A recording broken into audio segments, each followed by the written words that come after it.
नमस्कार। आज हम एक उपदेश को समझने वाले हैं जो कुछ नई आज्ञाओं के बारे में है। ये उपदेश खासकर प्रेम, नियम और अधिकार के बीच के रिश्ते को बहुत ही अलग तरीके से समझाता है। तो ये जो लाइन है ना, यदि तुम मुझसे प्रेम रखते हो तो मेरी आज्ञाओं को मानोगे, समझिए कि यही पूरे उपदेश की नींव है। इसी एक बात से प्रेम और आज्ञा मानने के बीच एक गहरा रिश्ता जुड़ जाता है और आगे की सारी बातें इसी पर टिकी हैं। तो चलिए सबसे पहले ये समझते हैं कि इस उपदेश में इन आज्ञाओं का मतलब क्या बताया गया है, उनका स्वभाव कैसा है।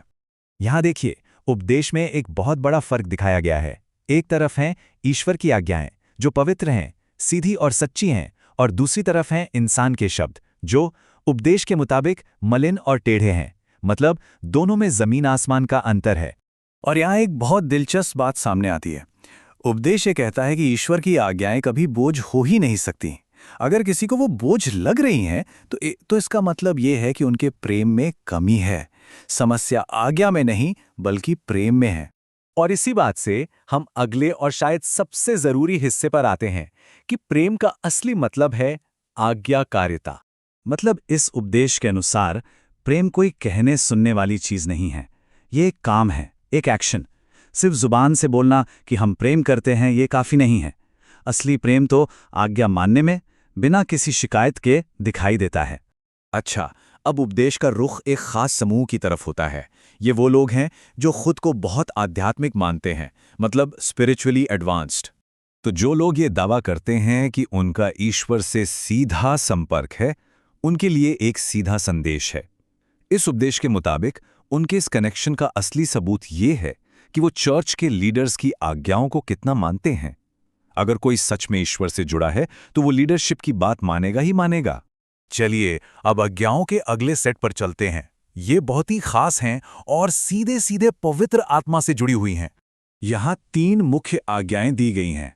पहली, निंदा ना करें, जिसे एक ऐसा अपराध बताया गया है जिसे माफ नहीं किया जा सकता। दूसरी, पवित्र आत्मा को दुखी ना करें। और तीसरी, उनके सामने कभी झूठ ना बोलें। लेकिन बात यहीं खत्म नहीं होती।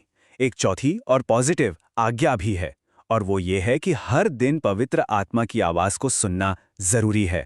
तो ये सिर्फ क्या नहीं करना है के बारे में नहीं है, बल्कि क्या करना है उसके बारे में भी है। और अब हम आते हैं आज्ञाओं के आखिरी सेट पर। ये सबसे ज्यादा डिटेल्ड है और कलीसिया यानी चर्च कम्युनिटी के अंदर के जीवन, बर्ताव और हायरार्की के बारे में है। कलीसिया में जीवन के लिए सिर्फ एक सबसे बड़ा सिद्धांत बताया गया है, और वो है अधीनता यानी सबमिशन। तो मंडली के लिए सबसे पहली और बड़ी आज्ञा ये है कि वो अपने चर्च के लीडर्स के अधिकार को माने, उनके अधीन रहें। और इसे लेकर कोई सवाल नहीं उठाया जा सकता, क्योंकि उपदेश कहता है कि लीडर्स को खुद ईश्वर नियुक्त करते हैं। और जो लोग इस अधिकार का विरोध करते हैं उनके लिए एक बहुत गंभीर चेतावनी भी है। जो कोई अधिकार का विरोध करता है वो परमेश्वर की विधि का विरोध करता है, और विरोध करने वाले दंड पाएंगे। मतलब साफ है, बात न मानने के नतीजे अच्छे नहीं होंगे। अब ये अधीनता या सबमिशन का कॉन्सेप्ट थोड़ा मुश्किल लग सकता है, तो इसे समझाने के लिए उपदेश में रोजमर्रा की जिंदगी से कुछ उदाहरण दिए गए हैं। जैसे एक कर्मचारी अपने मैनेजर के अधीन होता है, एक नागरिक शासक के, या एक पत्नी अपने पति के। ठीक उसी तरह कलीसिया का सदस्य पादरी के अधीन होता है। और अपनी इस बात को पुख्ता करने के लिए उपदेश में धर्म ग्रंथों से कई हवाले भी दिए गए हैं, जैसे अपने अगुओं के मानने की बात, प्राचीनों के अधीन रहने की, और यहाँ तक कि हर मानवीय संस्था के अधीन रहने की बात भी। ये सारे उदाहरण अधीनता के आइडिया को और मजबूत करते हैं।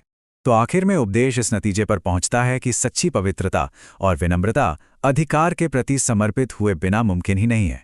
मतलब इस उपदेश के हिसाब से आज्ञा मानना सिर्फ एक नियम नहीं है, ये किसी के भी आध्यात्मिक जीवन का आधार है।